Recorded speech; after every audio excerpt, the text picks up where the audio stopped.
com vocês? Estou de volta para mais um vídeo e hoje eu gostaria de contar como está indo o meu projeto de leitura anual da Bíblia com a minha Bíblia 365. Então vamos falar de números? São 154 dias consecutivos de leitura da Bíblia, 462 páginas, 13 livros e mais alguns capítulos aí já lidos.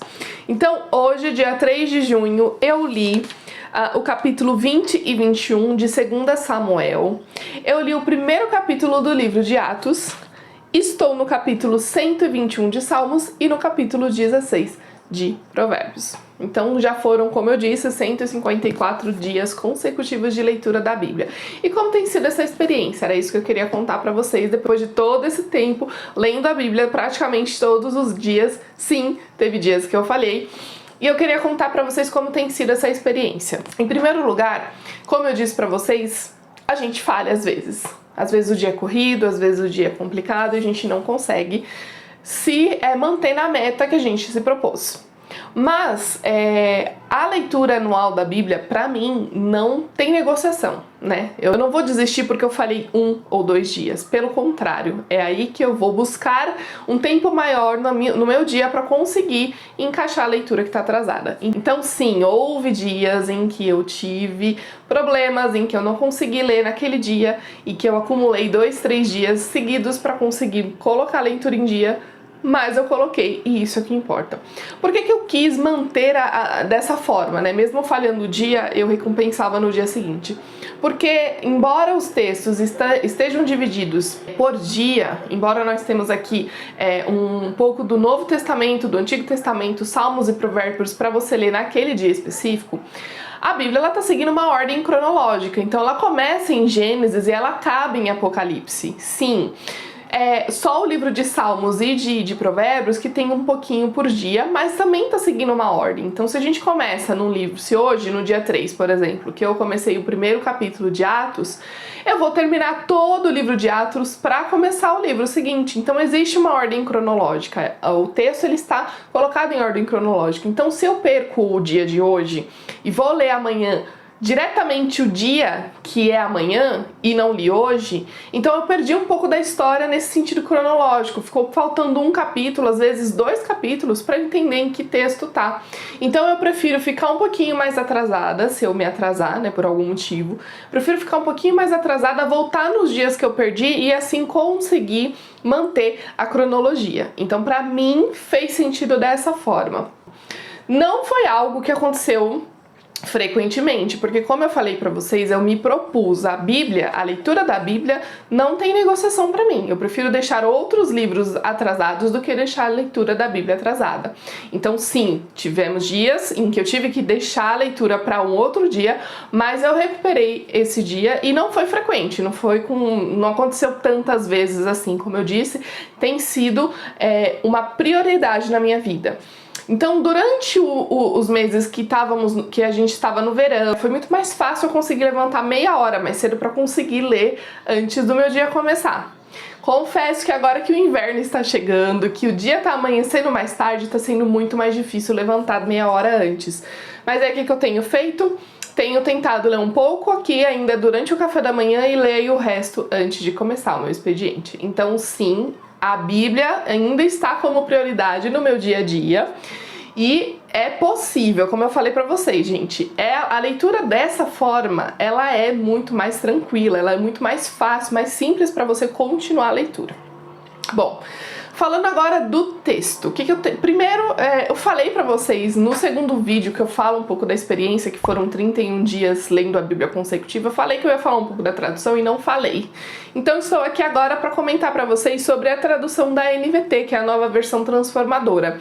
Essa tradução é uma tradução excelente, gente. É uma tradução que não perde aquilo que a gente conhece como texto bíblico, não deixa para trás aqueles textos que são mais comuns, que né, está na memória coletiva, que todo mundo conhece, ao mesmo tempo que traz uma linguagem mais nova e mais fácil de compreender.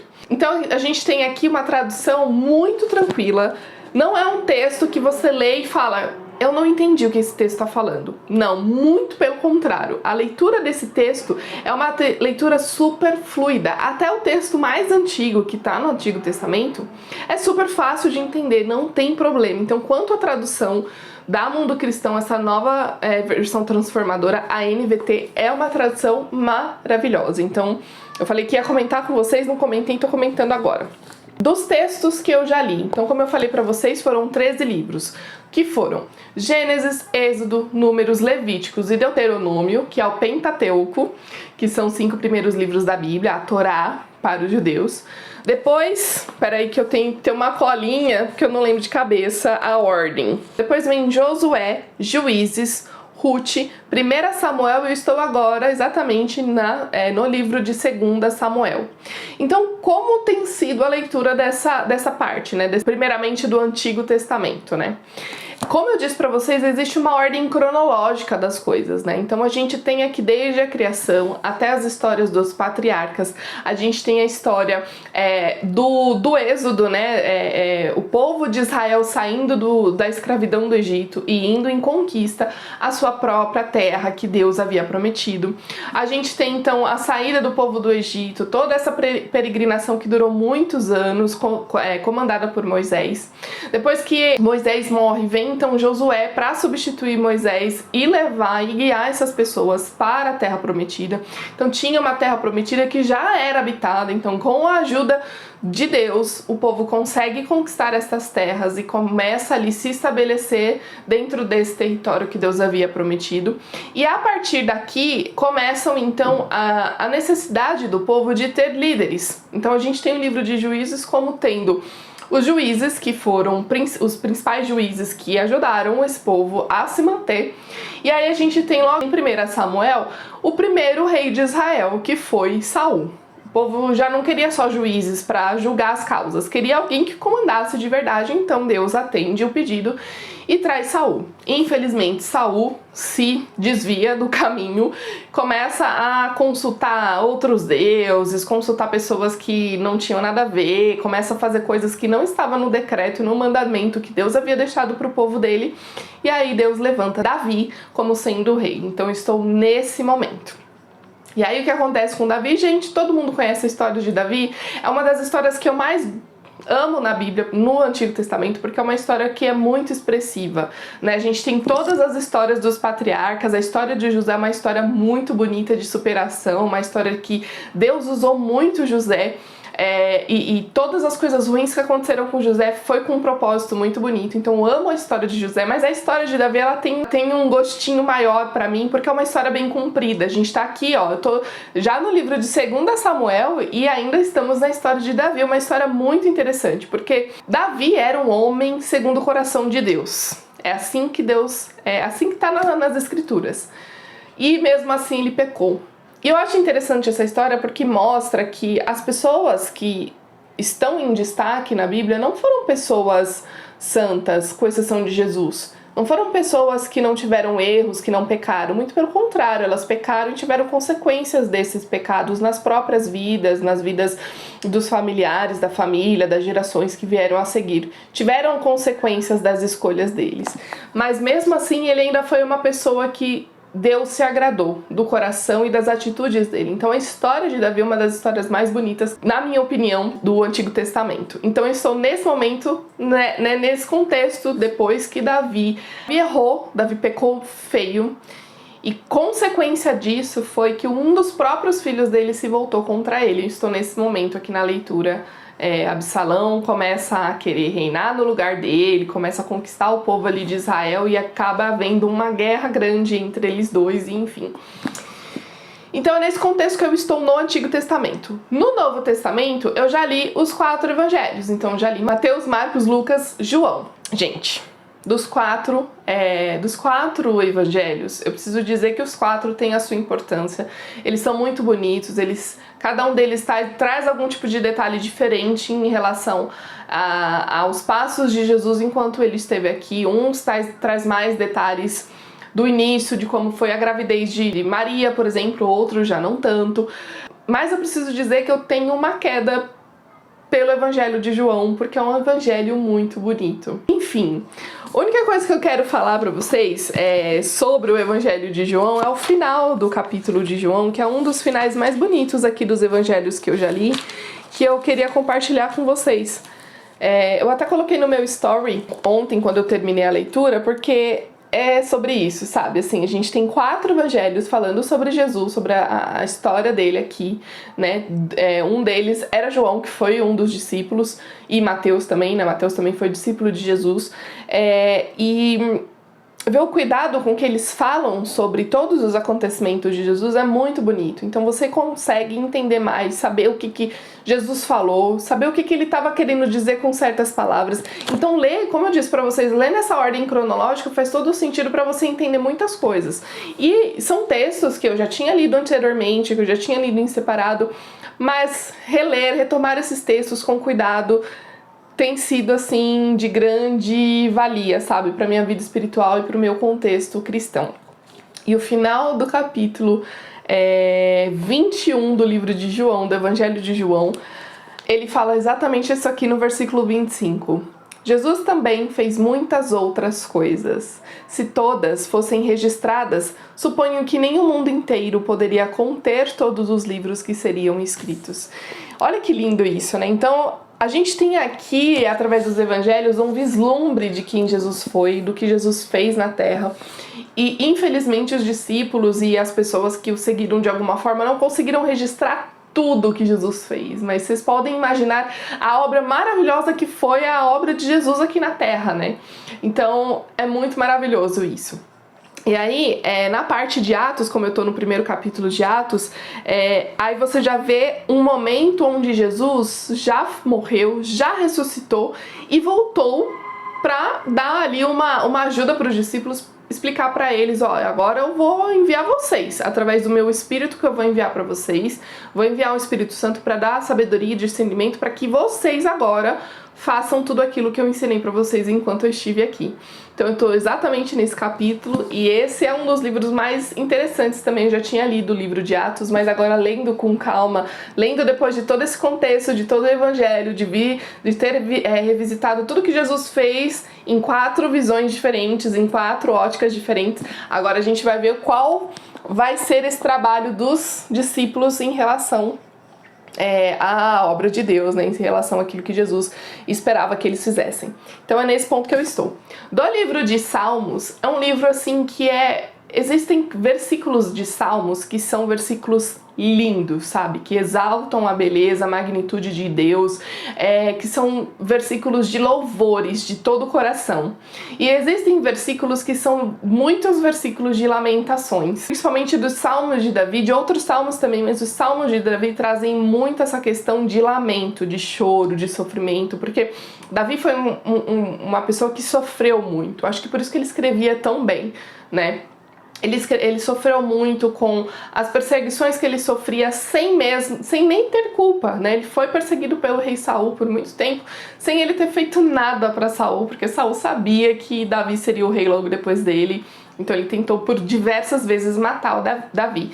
Davi sofreu muito com essas perseguições, Davi sofreu muito nas tentativas de guerra que ele se via ali em algumas determinadas situações, e ele sofreu muito logo depois que ele pecou e que as consequências do pecado dele entraram na casa dele, então ele sofreu demais. Então muitos dos salmos de Davi são salmos que são muito bonitos no sentido de que ele sofre, ele chora, mas que ainda assim ele sabe que Deus está com ele, ainda assim ele sabe que ele não foi abandonado por Deus e ele continua.